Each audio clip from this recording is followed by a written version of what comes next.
This week we're getting out of the house, so put those masks on.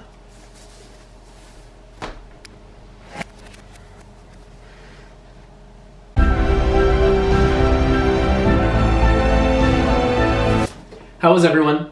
This week we're going to be heading outside to do some drawing. If you were enrolled in the watercolor class, one of the highlights of that course is that we do go outside and draw trees. So we wanted to give you a little bit of a taste of that. This week you're going to be drawing 9 thumbnail sketches that end up showing close-ups and some interesting compositions of things that you see outdoors. What I would do is set your paper up in advance so that you have your 9 squares already set and ready, and you could spend your time outdoors searching the terrain. So for our journey this week, you're going to need a couple of things. A pencil. I'm going to be doing my demo with a charcoal pencil so that it's easier to see. You will also need a sketchbook. When I do the demos outdoors in watercolor, I typically do them on an easel on large paper just so that it's easier to see. So I will not be doing my demo in a sketchbook. I'll be doing mine on an easel with large paper so that it's easier for you to see. You should use a sketchbook. Travel friendly. You will also need sunscreen. It takes 20 minutes to burn. And you will need water.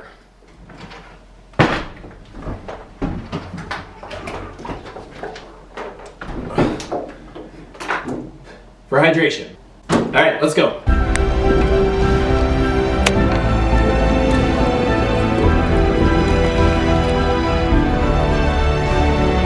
don't know, this doesn't seem safe. No. Don't be a fool. Right.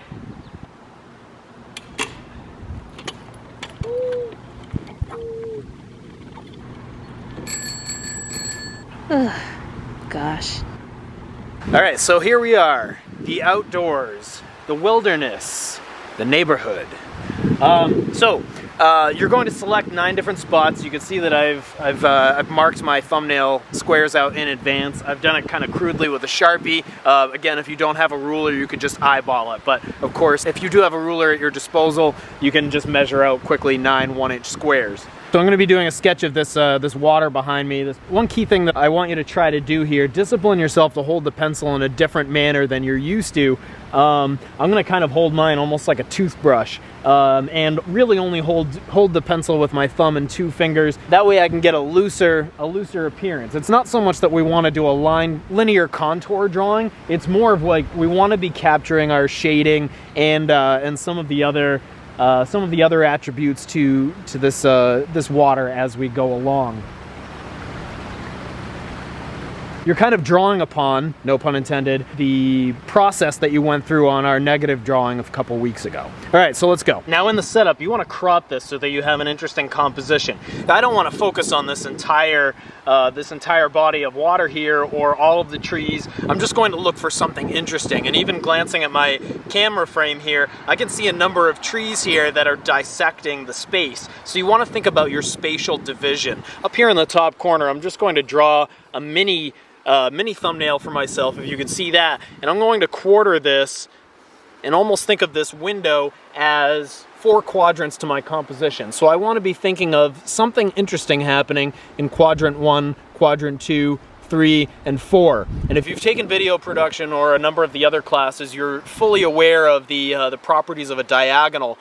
The goal is to get from quadrant 1 down to quadrant 2. A diagonal from the top left to the bottom right is the strongest composition. Now there are more complex compositions like the rule of thirds, which I guess isn't all that complicated. You can end up thinking about those compositions as you go through and design your thumbnails. Your rule of thirds can also apply to horizontally as well. All right, let's go. So I am kind of doing a linear drawing here, but I'm holding my pencil very differently and just defining my space first. Kind of traveling through and deciding where the boundaries of the landscape are. If I don't get it perfect, that's okay. I can take some artistic liberty here.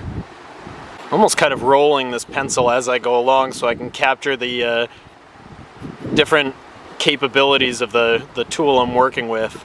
All right, so block in some shading here. The water is very, very dark. Establishing darks is going to be important for part 2 next week. The second phase of this assignment is going to reduce our elements to their simplest forms. So you really want to be attentive to lighting. I'm not going to render all of these weeds and the rocks and the mulch. I'm not even wearing glasses.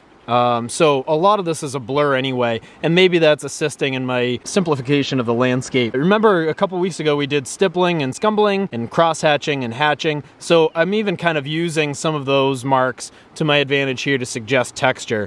All right, that's one, so 8 to go.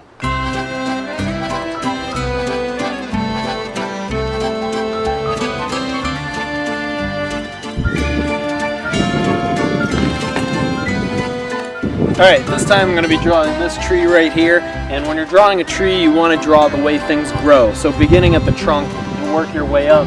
I'm not gonna be drawing way up there, up at the top with all the leaves. I'm gonna focus kind of on the midsection. So you wanna start to zoom in and crop some of your elements so that you can come up with interesting negative space and positive space. Remember, positive space is the, yeah, that's gonna work.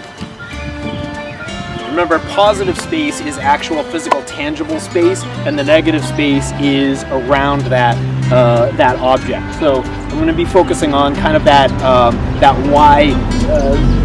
Y split of the tree trunk there in the middle.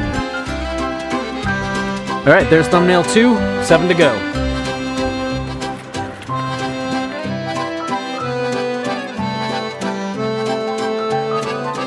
6 to go. 'Cause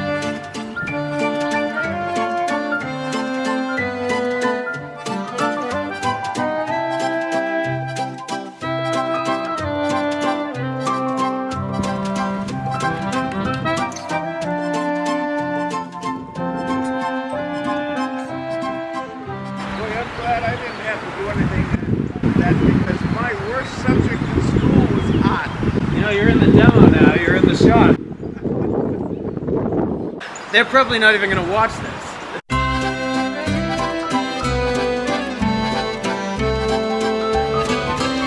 Three to go.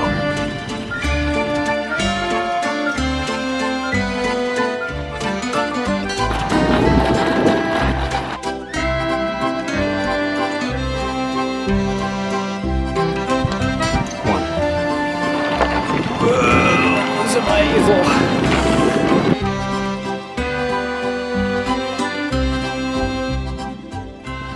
That's 10. I'd say I got a little lazy on the last one, but you'll see.